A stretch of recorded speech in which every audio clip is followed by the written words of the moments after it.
Hi students, welcome to economy Venkateswara online classes. మన ఈ video చూస్తున్న ప్రతి ఒక్క అభ్యర్థి కూడా మన ఛానల్ని ఇప్పుడే సబ్స్క్రైబ్ చేసుకోండి. ఈ వీడియో కనుక మీకు నచ్చినట్లయితే లైక్ చేయండి. మీ ఫ్రెండ్స్ అందరూ కూడా ఈ వీడియో యొక్క లింక్ని షేర్ చేయండి. ఆంధ్రప్రదేశ్ రాష్ట్రంలో మరియు తెలంగాణ రాష్ట్రంలో ఏపీపీఎస్సి, టీజీపీఎస్సి, గ్రూప్ 1, గ్రూప్ 2 ఇతర ఏ పోటీ పరీక్షలు ప్రిపేర్ అవుతున్నా కూడా ఇండియన్ ఎకానమీలో భాగంగా లేదా ఏపీ ఎకానమీ, తెలంగాణ ఎకానమీలో భాగంగా 100% సిలబస్ని పూర్తి చేయడంలో భాగంగా మనం ఎకానమీ కోర్సును అయితే లాంచ్ చేస్తాము. మీరు ఒకసారి మన యాప్లో చూడొచ్చు. మన యాప్ పేరు వచ్చి economy Venkateswara app. Economy Venkateswara యాప్ని మీరు ప్లే స్టోర్కి వెళ్ళి డౌన్లోడ్ చేసుకోండి. డౌన్లోడ్ చేసుకున్నట్లయితే అందులో మీకు కోర్సెస్ అవైలబుల్ ఉంటాయి. ఏమైనా డౌట్స్ ఉంటే ఈ నెంబర్కి కాల్ చేయండి. 9303053909 వాట్సాప్ మెసేజ్ కానీ లేదా నార్మల్ కాల్స్ చేయండి. ఓకేనా? మీరు ఒకసారి కంటెంట్ చూసి తీసుకోండి. ఓకేనా? వేరే చోట మీరు యాప్లో అమౌంట్ తక్కువ పడుతుందని అక్కడ ఎకానమీ కోసం అమౌంట్ పెట్టేసి మళ్ళీ తిరిగి రావద్దండి. మీరు ఒకసారి చూడండి, క్లాసెస్ జరుగుతూ ఉన్నాయి, దగ్గర వచ్చేస్తాయి. కంప్లీట్గా Indian economy, AP economy, Telangana economy మన యాప్లో ఉంటాయి. ఓకేనా? ఓకే, ప్రస్తుతం ఇండియన్ ఎకానమీ జరుగుతుంది, ఎవరైనా చూడొచ్చు. అయితే మీకు ఆల్రెడీ నేను తమిళని పెట్టాను. ఏమనేసి అంటే ఆంధ్రప్రదేశ్ రాష్ట్రంలో ఉన్నటువంటి జోన్లను 6 జోన్లుగా విభజించారు. 6 జోన్లుగా విభజించారు. 2 మల్టీ జోన్లుగా విభజించారు. మల్టీ జోన్లుగా రెండింటిని విభజించారు. అంటే 6 జోన్లు ప్రస్తుతం ఆంధ్రప్రదేశ్ రాష్ట్రం విభజించారు. 2 మల్టీ జోన్లు విభజించడం అనేది జరిగినది. అయితే చాలా మంది విద్యార్థులు ఏంటంటే, సార్ జోన్లు విభజించారు కదా, జనవరిలో ఏమైనా జాబ్ క్యాలెండర్ వచ్చే అవకాశం ఉందా అంటే, ఆంధ్రప్రదేశ్ రాష్ట్రంలో 100% జాబ్ క్యాలెండర్ జనవరిలో రానున్నది.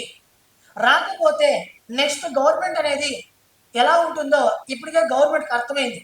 రీసెంట్గా కూడా మనకి ఆంధ్రప్రదేశ్ రాష్ట్రంలో చాలా మంది నాయకులు ఇండైరెక్ట్గా మనకు చెప్పారు, దగ్గరలో నోటిఫికేషన్ రాబోతున్నది, జాబ్ క్యాలెండర్ రాబోతుందని చాలా మంది చెప్పారు. ఆంధ్రప్రదేశ్ రాష్ట్రంలో యువగలంలో ఇచ్చినటువంటి హామీని ఖచ్చితంగా నారా లోకేష్ గారు అమలు చేసే అవకాశం ఉంది. ఖచ్చితంగా 100% నెక్స్ట్ మంత్ అంటే జనవరిలో జాబ్ క్యాలెండర్ విడుదలకి ప్రభుత్వం ప్రయత్నిస్తుంది. ఖాళీలన్నింటినీ కూడా ప్రభుత్వం సేకరిస్తూ వస్తుంది. ఖచ్చితంగా జాబ్ క్యాలెండర్ అనేది వస్తుంది. ఓకేనా? కాబట్టి మీరు ఏపీపీఎస్ ప్రిపేర్ అవుతున్న అభ్యర్థులందరూ కూడా చదవండి. దాదాపు నాకున్నటువంటి అంచనా మేరకు, తెలిసిన అంచనా మేరకు ఏపీపీఎస్సి గ్రూప్ 1లో 250 పోస్టులకు పైగా 250 పోస్టులకు పైగా గ్రూప్ టూ పోస్టులు దాదాపు 2000 పోస్టుల వరకు వచ్చే అవకాశం అయితే ఉంది అంటున్నారు.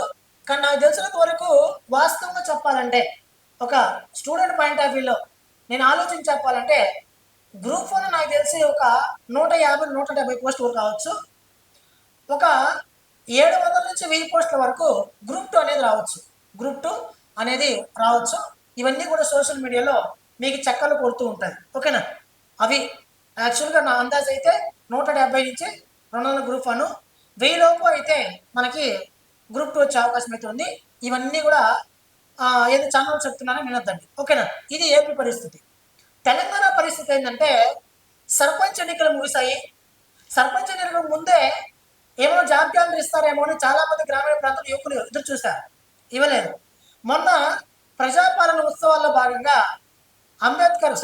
ఉస్మానియా యూనివర్సిటీలో ఏదో విద్యా కార్యక్రమాన్ని ప్రకటిస్తారని చెప్పి కాంగ్రెస్ రాష్ట్ర ముఖ్యమంత్రి మనకి రేవంత్ రెడ్డి గారు చెప్పడం అనేది జరిగినది. అయితే అప్పుడు జాబ్ క్యాలెండర్ ప్రకటించలేదు. ఎందుకు ప్రకటించలేదంటే, జనవరిలో జాబ్ క్యాలెండర్ ప్రకటించి దాన్ని ఆ ఇయర్ మొత్తం కూడా భర్తీ చేయాలనే ఉద్దేశంతో కాంగ్రెస్ ప్రభుత్వం తెలంగాణలో ఉంది. ఓకేనా?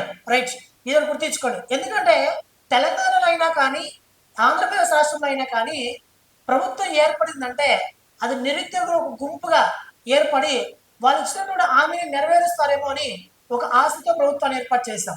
కాబట్టి ఈ హామీని తెలంగాణ రాష్ట్ర ప్రభుత్వం కానీ ఆంధ్రప్రదేశ్ రాష్ట్ర ప్రభుత్వం కానీ అమలు చేయకపోతే నెక్స్ట్ పరిస్థితి ఎలా ఉంటుందనేది ఇప్పుడే మనకి ప్రజల్లో ఉంది అవగాహన, ఏం చేయాలి అనేది. కాబట్టి వీటన్నిటినీ కూడా తెలంగాణ గవర్నమెంట్కి తెలంగాణ ఎమ్మెల్సీలు, ఆంధ్రప్రదేశ్ రాష్ట్ర గవర్నమెంట్కి ఆంధ్రప్రదేశ్ ఎమ్మెల్సీలు తీసుకెళ్లి ప్రభుత్వానికి వివరించారు కూడా. ఏమి వివరించారంటే, రానున్నటువంటి కాలంలో జాబ్ క్యాలెండర్ ఇవ్వకపోతే నెక్స్ట్ వచ్చే ఎలక్షన్లో మనం ఇబ్బంది పడాల్సి వస్తుందని ఇండైరెక్ట్గా ఏదో చెప్పినట్టు కూడా ఉన్నారు. కాబట్టి చాలా జాగ్రత్తగా మీరు నోటిఫికేషన్ రావడానికి అయితే అవకాశం ఉంది. తెలంగాణలో కూడా సీఎం రేవంత్ రెడ్డి దగ్గరలో 40,000 ఉద్యోగాల నోటిఫికేషన్ ఇస్తామని చెప్పారు. ఓకేనా. SI, constable, DL, DSC, group 1, group 2 అన్నీ వస్తాయి. ఈ డిపార్ట్మెంట్లో ఉంది, ఈ డిపార్ట్మెంట్లో లేదు అని లేకుండా 2 తెలుగు రాష్ట్రాల్లో జాబ్ క్యాలెండర్కి టైం పడింది. ఎందుకంటే తెలంగాణలో ఈ 3 సంవత్సరాలు ఎన్నికలు ఉంది, ఇక్కడ 4 సంవత్సరాలు ఉంది ఏపీలో. కాబట్టి ఎలక్షన్ దగ్గర పడే కొద్దీ ఖచ్చితంగా నిరుద్యోగులపైన ఫోకస్ చేస్తారు. కాబట్టి జాబ్ క్యాలెండర్ జనవరిలో వచ్చే అవకాశం అయితే ఉంది. ఒకసారి గమనించండి మిత్రమా. ఓకేనా. థ్యాంక్ యూ మిత్రమా. ఈ వీడియో నచ్చితే అయితే లైక్ చేయండి. మీ ఫ్రెండ్స్ అందరూ కూడా ఈ వీడియో యొక్క లింక్ని షేర్ చేయండి. Indian academy, AP academy online academy classes మన యాప్ని డౌన్లోడ్ చేసుకోండి. మీకు అకాడమీ క్లాసెస్ కావాలనుకుంటే మన యాప్లో ఉన్నాయి, డెమో క్లాసెస్ చూడొచ్చు, లేదా మన యూట్యూబ్ ఛానల్ అయినా చూడొచ్చు. థ్యాంక్ యూ మిత్రమా. Thank you so much.